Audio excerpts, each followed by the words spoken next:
Mungesa e infrastrukturës rrugore vazhdon të mbetet ende shqetësim për disa blloqe banimi të qytetit të Vlorës. Lagja 10 Kuriku është një prej blloqeve të banimit në Vlorë, e cila ndër vite vijon të ketë mungesë të theksuar të infrastrukturës rrugore. Banorët e këtij bloku banimi e përshkruajnë gjendjen e lagjes si të papërshtatshme për të jetuar. Ata thonë se problemi kryesor i tyre është gjendja e rrugëve në brendësi, të cilat janë gjithë balt dhe pellgje me ujë, sipas banorëve totalisht të pakalueshme. Banorët tregojnë se situata infrastrukturore në këtë blok banimi është rënduar edhe më tepër, edhe si rrjedhoi e punimeve aty për ujësellsin e ri. Ata kërkojnë rehabilitim të bllokut të banimit, kërkojnë ndërhyrje në zonë, si një prej kërkesave kryesore për të shpëtuar, siç thonë edhe vetë, një herë mirë nga balta dhe pellgjet me ujë. Çfarë kjo rruga kështu të pak të miqë, të tjera po pak në rrugë. Të bëhet në çik balta aty. Si është gjendja e rrugës që flasim ne? Ja, shikoj ti çfarë të them unë. Ke të vështirë të kalosh? Po detyrimisht, ja, si kalove ti tani? Ashtu? Jo, s'ka natë. Ke bërë ndonjë ankesë, janë tuar? Kanë ardhur 2-3 herë, kanë ardhur për të ardhur, po s'është bërë asgjë.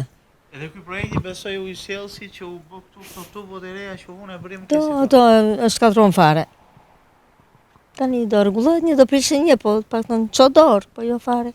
Nuk u rehabilitua edhe pas projektit? Jo. Në shtruan zavor kështu pa i iku. Tash me shpresë ecim.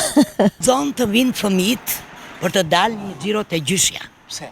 Se ku do lozi, ku do kaloj. S'kemi as para që të blejmë çizme fëmijët të vinë Kastile. Urdhë shikoje. Mezi Vlorës. 1 jetëtor, 40 vjet.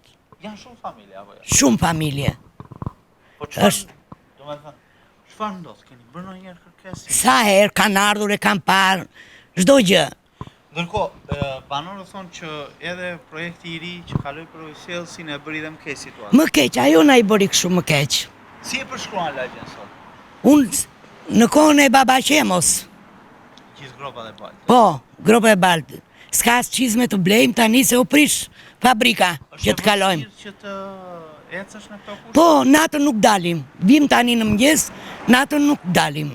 Se ku bijem. Është një gjendje nuk mund të flas dot më. Ke shpresë për mësuar? Jo. Pse? Po, vajti 50-60 vjet që kam unë këtu. Edhe nuk është rregulluar.